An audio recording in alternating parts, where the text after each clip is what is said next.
What's good, YouTube? It's your boy jay2swifty. Know what I'm saying? Hey man, we got the insane evolution of spiders. I really don't like spiders like that. I ain't gonna lie, bro. Spiders kind of freak me out.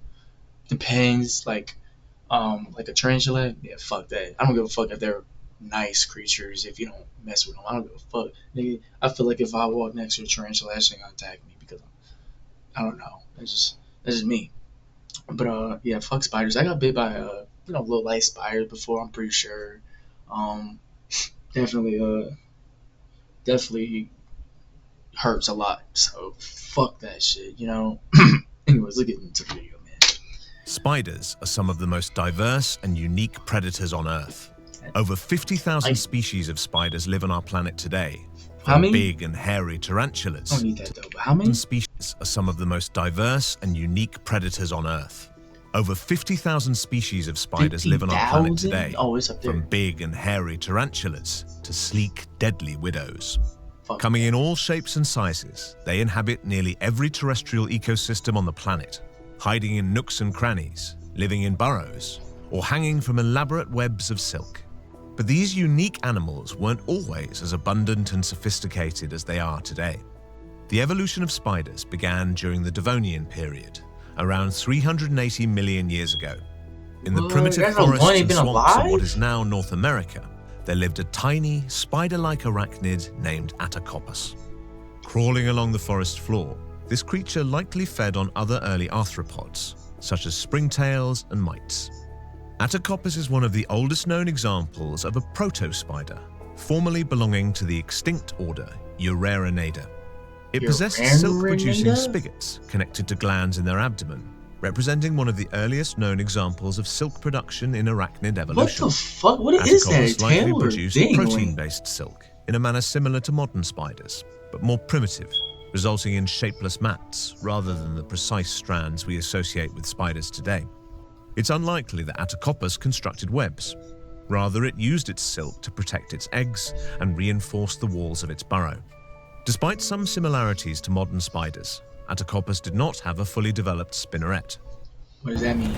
Oh my gosh, dude, I was getting interested into the video and trying to learn and educate myself. But here he goes, bringing me back to guns and violence. That's gotta be So it racist, wasn't technically a spider. The first spiders did not walk the earth until the late Carboniferous period. One of the earliest groups of spiders, called Mesotheli, emerged in what is now Europe and North America over 300 million years ago, in ancient forests full of ferns and club mosses. We know more about these primitive spiders because, despite their ancient origins, Mesotheli are still alive today.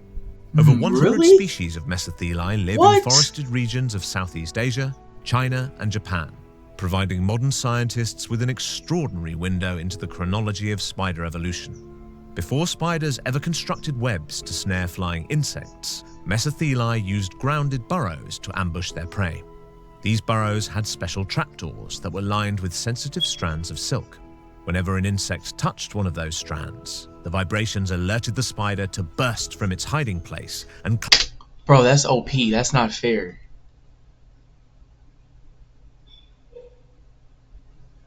That's not fair. That's like OP, bro. He's bush camping. That's like, dude, like, what a loser. Actually, fuck that. What a loser. Passive hunting strategies like these gave primitive spiders a Setting booby significant traps. advantage. While other predators wasted energy catching agile insects, Mesotheli conserved their energy until the perfect moment to strike. In Mesotheli, we see ancient hunting behaviors, as well as anatomical developments that define modern spiders. Like he humping that motherfucker. Today, most spiders have venom glands connected to their chelicerae, the appendages that hold their fangs. This venom can then be injected into their prey, coming out through a narrow hole near the tip of their fangs. Early species of Mesotheli may have used similar venom to incapacitate their prey, making it easier to kill bigger targets and drag their bodies underground. But this venom serves a dual purpose. For spiders, venom is a weapon as well as a digestive aid. Spiders cannot consume larger chunks of solid food, so they use special enzymes in their venom, as well as digestive fluids from the gut, to liquefy their prey's bodies. This process, known as extraoral digestion, allows spiders to pre-digest their food before sucking down the liquefied remains. What? As far as we know, Mesotheli were the only genuine spiders during What the the Carboniferous and fuck? Permian periods. But in the years to follow, a cascade of environmental challenges shook up the world's ecosystems, challenging species to adapt and change. The greatest of these challenges came at the end of the Permian period, when a mass extinction event nearly eradicated all life on Earth. This Again? event, known as the Permian... Wait. I'm not gonna lie. Wait, how many mass extinctions were there? Like 5? Right? 5? You know what? Hold on, let me look it up.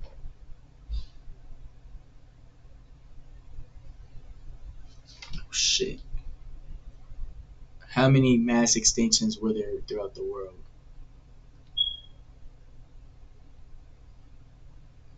What? That doesn't answer my question at all. There has been 5. There has been. What? There's been 5 for real. I was right. Triassic, Now, or PT extinction, annihilated Shit, where am I 81% of marine species and about 70% of terrestrial vertebrates.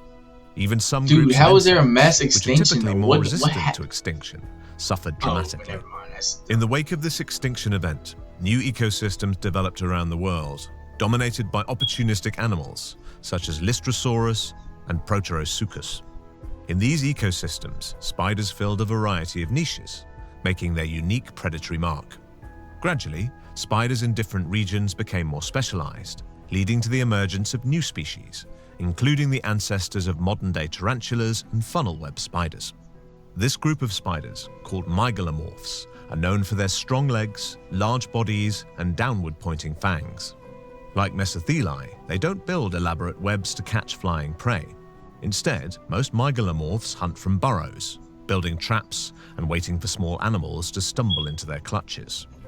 While the majority are ambush predators, some mygalomorphs, like tarantulas, are more active hunters, leaving their burrows and using their size and strength to overpower unsuspecting. So he has OP. His OP status is strength. And he's big, so he's using his strength. So he has strength on 99. Prey. As the Triassic period progressed, the last and most diverse group of spiders emerged on our planet. Known as Araneomorphs, these remarkable spiders have fully developed spinnerets as well as pincer-like fangs that point diagonally instead of straight down. Nah, I don't think. Compared to mygalomorphs, Araneomorphs rely less on their size or strength to overpower their targets. Instead, Araneomorphs developed highly specialized venom that disrupts their prey's nervous system, often causing paralysis or death. With their different anatomical strengths, Araneomorphs and mygalomorphs were both effective insectivores during the Jurassic period. We think of this as the age of huge and... This is off topic, but not off topic. I don't want you guys to answer this if you ever see this. If a spider bit a mongoose, is a mongoose surviving that too? I mean, because like all venom, isn't all venom like different in some ways? Damn, that's just me. I don't know. I think. Hold on, shit. This is spicy as shit. What the fuck? You know, I think about it, I don't think the mongoose would be affected by ferocious dinosaurs. You know, But in the look it up, shadows though. of these You'll giant look it up for sure. reptiles, spiders were quietly evolving into highly sophisticated invertebrates. However, it wasn't until the late Jurassic, and then more commonly in the early Cretaceous, that Araneomorphs made their greatest evolutionary leap, constructing the very first complex spiderwebs. Spiders likely started building But how did they complex think of webs that? in response to the rapid expansion of flying insects. In the animal kingdom, it's common for predators and prey to evolve side by side. As one group advances, the other group evolves to keep up, driving both species to adapt and innovate. Cretaceous insects were developing more sophisticated wings and better defense mechanisms, making them more resistant to slow, ground-dwelling predators. So spiders adapted by building their webs up in the forest canopy. Bro, animals, insects, animals you name it, creatures. They are smart too, bro. They are fucking smart. They're adaptive. They can adapt.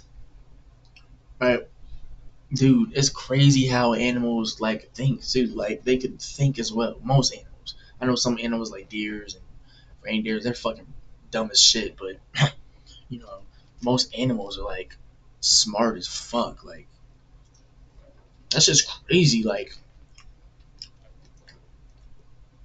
it's crazy. It's where real insects crazy. It's often like flew into their silky traps.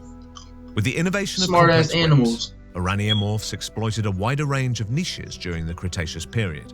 Web-building species began adapting the sizes and shapes of their webs to suit different ecosystems and capture different types of prey. The first orb weavers constructed wide geometric webs, which hung in the openings between trees. These webs were designed to intercept the flight paths of insects like beetles, wasps, and flies, which often flew unaware into their sticky traps. Tangleweb spiders, which include modern species like black widows, filled a different niche. These spiders built their messy, irregular webs among grasses and thick brush, where they preyed upon crawling insects like ants and other arachnids. Fossils preserved in amber reveal that many Cretaceous spiders were remarkably similar to their modern counterparts. But before they reached the modern era, these spiders would have to overcome yet another life-threatening challenge.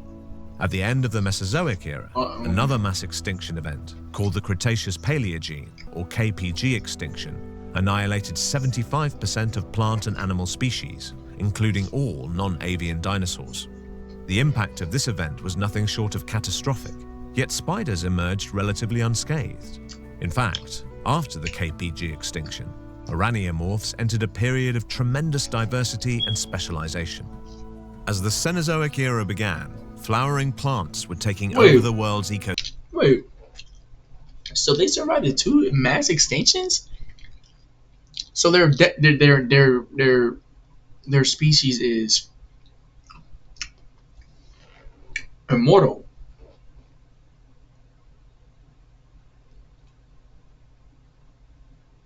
So the next mass extinction, they're going to be alive. Co-evolving with flying pollinators like bees, butterflies, and beetles. As these populations skyrocketed, spiders adapted new hunting strategies, evolving tricks like camouflage to capture specific kinds of prey. Crab spiders, for example. Wait a minute. What? I'm not gonna lie. Where are these animals coming from, bro? 75. I mean, it just say 75, 80%, but like, that's a lot of percent. Like, that's some of those percentages are extinct animals. So where are the incoming animals coming from? Like, where are they coming from, bro? Like skunks. Like I ain't know. Like where do they come from? Like they just spawn and shit. Like that shit crazy, bro. Use their colorful bodies Like to what blend the? into Where the the fuck petals did of that come flowers, from? where they wait to ambush You know what I mean? unsuspecting pollinators. Another example is Where the bowler spawn spider, motherfuckers? which emits pheromones that closely mimic the scent of female moths.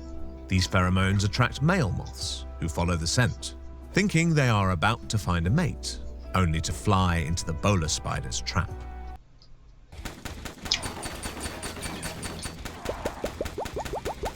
That shit looks like shit. Many more extraordinary spiders cropped up during the Cenozoic era. Even though they can't fly, spiders developed unique tricks for spreading their lineages far and wide. For example, dwarf spiders and many other species use a dispersal method called ballooning to travel long distances and across bodies of water. Like a balloon at the end of a string, they hang onto loose strands of silk as they're carried away by the wind, sometimes traveling hundreds of kilometers before settling in a faraway land. Despite living almost everywhere on the planet, recent years have not been as kind to some populations of spiders. Human activity has taken a toll on many of the most sensitive species. For example, a 2020 study in Switzerland found that populations of the European garden spider had dropped to less than 1% of historical levels for the region. Deforestation has also destroyed common spider habitats, like rainforests and woodlands, while pesticides have killed many of the insects that spiders normally eat. Nevertheless, many spiders have found ways to survive in human-modified landscapes. In fact, some species are well adapted to urban environments and rarely live anywhere else. The American house spider, for example, from the genus Parasteatoda, lives mostly in the corners of human homes, barns, and sheds, weaving messy cobwebs and feeding on common residential pests, including flies, ants, and smaller cockroaches. Some orb weavers also build their webs around artificial lights, which naturally attract flying insects like moths and mosquitoes. These are some smart ass motherfuckers, bro. Like, I didn't think about that, bro. Like, I see it too, like, but like I don't think about that. Like, the light do attract bugs, and then that's where these motherfuckers are going. You know what I mean? Like, survival of the fittest, man. Intelligent. It's crazy. It's like, wow. Because of their remarkable adaptability, spiders remain some of the most abundant Nigga, and I'm influential. not gonna lie. If it was like a catastrophe of, like, let's say, like, all animals are big, it's like 6 times, let's say 5 times bigger, 3 times bigger than 2 times bigger than humans. Nigga, we're cooked. Like, we're not even making it to. We're not gonna. Like, the human race will be extinct in 2 years. I say 2.5 years, bro. Because these motherfuckers is deadly. Every creature has that type of mode, like that attacking mode, that hunger mode. There's already some animals bigger than humans, and humans have died to them. Like alligators, snakes. Like, nigga, we're cooked if the human race is 2 times smaller than the animals, bro. Like, more creatures, I feel like would be less scared. Like, there would be less scared. Like skunks, and they'll be like, we get fucked by anybody. Man, I can't. Potential predators of all time. I think about Key that innovations, sometimes. including web building and venom specialization, have allowed spiders to Wait, exploit countless ecological niches. bro? Some spider populations may be declining, but if evolutionary history has taught us anything, it's that spiders are extraordinarily resilient. Yes, bro. They're resilient. Hall of Fame, bro. Hall of Fame, resilient, bro. Like, niggas adapting to everything. They adapted to an extinction twice, and then they adapted to humans destroying their habitat, man. They still out here getting it out the mud, nigga. Like, what the fuck? That shit crazy to me, dog. Like, the spiders is like, they on that timing, bro. I feel like if it's like all them animals that are like, thug it out, after human society, bro. Nigga, I promise you, they definitely getting they get back, bro. We're cooked, bro. I'm telling you, we're cooked. And I'm pretty sure everyone knows that too. If they were big as hell, we're getting our ass chewed out, bro. That's serious, fam. Yeah, I hope something like that never happens. I'm pretty sure it's not. But I'm just say it's not it's like 5% chance in the future that animals could possibly get bigger, have a big ass evolution, you know, get bigger. But that's just my opinion. That's just my, like, theory, opinion, whatever you want to call it. But anyways, man, hope you guys like the video, man. Good educational video right here, man. Gotta get that knowledge, man. It's not stuck in sports all the time, you know what I'm saying? So, man, I hope you guys like the video. Comment down below, subscribe, and I'll see you guys in the next one. We out.